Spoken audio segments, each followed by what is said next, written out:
गुरु और शिष्य के संबंध में श्रद्धा और विश्वास एक ऐसी जंजीर है जो इस संबंध को पक्का बनाए रखती है। और जहाँ श्रद्धा और विश्वास गया, सोच लो गया, गुरु भी गया और शिष्य भी गया। यदि गुरु के चरणों में विश्वास एक रस पुख्ता नहीं होगा, जैसे आज विश्वास पूरा तो है, कल अधूरा बन गया, अर्थात कभी निश्चय बढ़ गया तो कभी घट गया। सत्संग में आया तो प्रेमी बन गया, और जरा खोटी संगत मिल गई तो निश्चय ही डामाडोल हो गया। आपके सत्संग में तो महाराज की बात, और बाहर निकले कुसंग में तो उसकी बात। इसका मतलब कपड़ा वो बेकार है या फिर वो रंग खराब है कि जिसका रंग चढ़े और फिर वो उतर जाए, वो कपड़ा खराब है कि जो रंग पकड़े फिर उसे छोड़ दे। सत्संग में आया तो प्रेमी बन गया, और जरा खोटी संगत मिल गई तो निश्चय ही डमाडोल बन गया। ऐसा रंग भी चढ़ने और चढ़ाने का कोई लाभ नहीं। और ऐसी हालत में ना तो भजन ही बन सकता है और ना ही भक्ति की शक्ति आ सकती है। दोनों, ना तो भजन ही बनेगा और ना भजन की शक्ति होगी। जैसे ऐसे समझो, जैसे घर में बिजली का बल्ब ठीक रोशनी उसी सूरत में दे सकता है जब उसका तार का कनेक्शन पावर हाउस के साथ ठीक जुड़ा। कब रोशनी कर सकता है? जब उसका तार पावर हाउस से ठीक कनेक्शन जुड़ा। और कनेक्शन ना होता, बल्ब 1000 वाट का भी हो तो क्या उजाला करेगा? परंतु यदि कनेक्शन कभी टूट जाता है और कभी फिर जुड़ जाता है तो उस अवस्था में घर में ठीक तरह से रोशनी नहीं हो सकती है। भगवत प्रेमियों कभी ऐसे बुझेगा तो कभी ऐसे करेगा। ऐसे भगवत प्रेमियों, भजन की भक्ति तभी ही बन आती है जब गुरु के चरणों में श्रद्धा और विश्वास पूर्ण हो। ये नहीं आना अधूरा लूज सा, जिनकी लाइट है हमारी तो हिल गया और फिर जुड़ गया, कभी जल गया तो कभी बुझ गया। भगवान ने इसी के विचार रखते हुए कहा कि मंत्र जाप मम दृढ़ विश्वासा। जिसको जिसके द्वारा मंत्र दिया गया है, जिसे गुरु कहते हैं, उस पर मंत्र पर विश्वास होना चाहिए। वो भी नहीं हल्का फुल्का वाला, दृढ़ता से। अगर विश्वास नहीं तो बलम नहीं लगेगा, फिर कोई भक्ति की शक्ति नहीं है। ऐसा वेद कहते हैं, वेद प्रकार का पंचमत्वम दृढ़ विश्वासा। ये जो ऐसा कोई व्यक्ति नहीं कह रहा, ऐसा हमारे शास्त्र कहते हैं, ऐसे हमारे संतों का कहना है। और छठी भक्ति है दम इंद्रियों का विषय विकारों की ओर से रोकना। सटदम शील व्रत बहु कर्मा, निरत निरंतर सज्जन धर्मा। भक्ति तो करती हो लेकिन चोरी की अपनी निगाह रखते तो वो भी कोई फायदा नहीं। आपको भक्ति के साथ साथ इंद्रिय संयम बहुत आवश्यक है। चटोरापन होना, आंखों से गंदा देखना, हाथों से गलत कार्य करना, पैरों से चल के जुए में बैठ के या अन्य तरह के व्यसनों की जगह चल के ले जाओ अपनी इंद्रियों को, तो भी भक्ति नहीं हो सकती।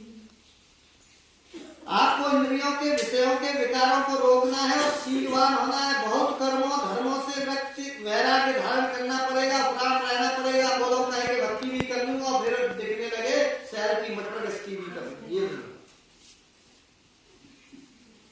सज्जन धर्मा यानी संत जनों, भक्तों और गुरुमुखों की चाल चलकर उनके धर्मों को हृदय में धारण करना छठी भक्ति कहलाती है। भक्ति भी करो और मन में सौहार्द उजल फुजल भी रखते हो तो भक्ति नहीं हो सकती। गोस्वामी तुलसीदास रामचरितमानस में लिखते हैं, सप्तम सब मोह मह जग देखे, मोसो संत अधिक कर लेके।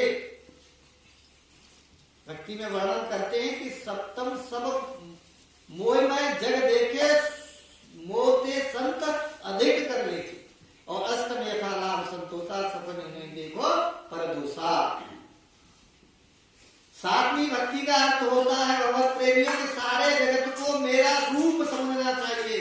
सारे जगत को, जिनकी भगवान के मंदिर में भगवान, भगवान से बाहर आकर के तो जेब काट में वहां पर भगवान नहीं दिख रहा। जिसके जेब में धन है, धन दिखता है, उसके जेब और जिसकी जेब है उन दोनों में धन में भगवान ना दिखे तो भक्ति नहीं कर सकता। सातवीं भक्ति है सारे जगत को मेरा रूप जानना और संतों को मुझसे भी अधिक मानना।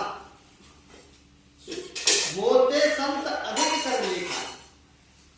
संसार में जितने हैं उन सब में, यानी जग में मुझे देखे और संत में मुझसे भी अधिक भक्ति रखता हो तो संतों को भगवान से अधिक मानना, इसलिए कहा है कि संतों के द्वारा ही भगवान की प्राप्ति होती है। इसलिए भगवान ने स्वयं कहा कि मुझसे अधिक, मोते संत अधिक करने का, मुझसे भी अधिक संत को मानना और संसार में मेरे रूप को देखना, ये सब सातवीं भक्ति और आठवीं भक्ति के लक्षण है। भगवत प्रेमियों, भगवान को नहीं पा सकता, ये नियम कुदरती है, हमारा तुम्हारा नहीं है।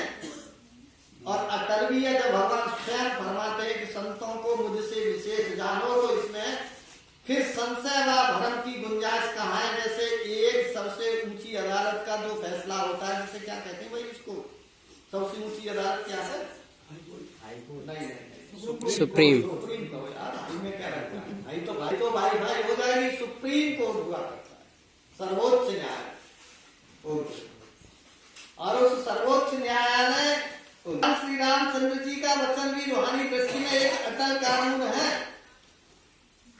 जिससे इनकार कौन कर सकता है। आठवीं भक्ति है यथा लाभ संतोषा, यथा लाभ संतोषा, जो भी हो लाभ हानि उसी में संतुष्ट होना। ये अष्टम यथा लाभ संतोषा, सपने नहीं देखे पर दोषा। जो कुछ करे, जो करते हैं उसमें जो मिले उससे संतुष्ट होना, ये आठवीं भक्ति है। और उसमें सपने नहीं देखे पर दोषा, ऐसे नहीं अभी आमने सामने अगर रात में भी सोते हैं उस समय भी आपके मन में किसी में दोष नहीं देखना चाहिए। ऐसा अगर कोई व्यक्ति है तो सोच लो उसकी अष्टम भक्ति है। और कमाए का मेहनत की 2 रुपए की चाहते हैं 20 रुपए, भक्ति नहीं कर सकते, इसका मतलब संतुष्टि नहीं है। भाव है जहां तक बन सके बुद्धि को गुणग्राही बनाना चाहिए, दोषग्राही नहीं। दोष नहीं देखना किसी के, गुणों को देख। तो आठवीं भक्ति आपने प्राप्त कर दी। रामचरितमानस में चौपाई में कहते हैं तुलसीदास जी कि नवम सरल सन छल दीना और मम भरोस ही हर सन दीना। नवम जिनके एको होई नारहे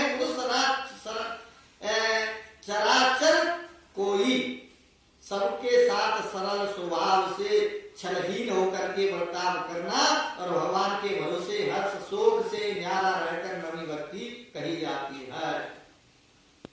अगर ऐसा नहीं है नवमी भक्ति में किसी के पास भी, वह चाहे स्त्री हो चाहे पुरुष अथवा पूरे दुनिया के चराचर जीव जितने हैं उसमें से कोई भी हो, राम भगवान श्री राम जी कहते हैं कि भाविनी पूरी दुनिया में सोच से प्रिय भाविनी मोरे सकल प्रकार भक्त दृढ़ तोरे, ये सब मुझे लगा तेरे अंदर है। और जिनके अंदर इस प्रकार की भक्ति हो उनके पास नौ भक्ति जिसके पास है उसके बाद भगवान आते हैं। और भगवान जिसके पास आए, एक लोग भगवान के पास जाना चाहते हैं लेकिन फिर भी नहीं पहुंच पाते हैं, और एक भक्त ऐसे होते हैं जिनके पास चल के भगवान आते हैं।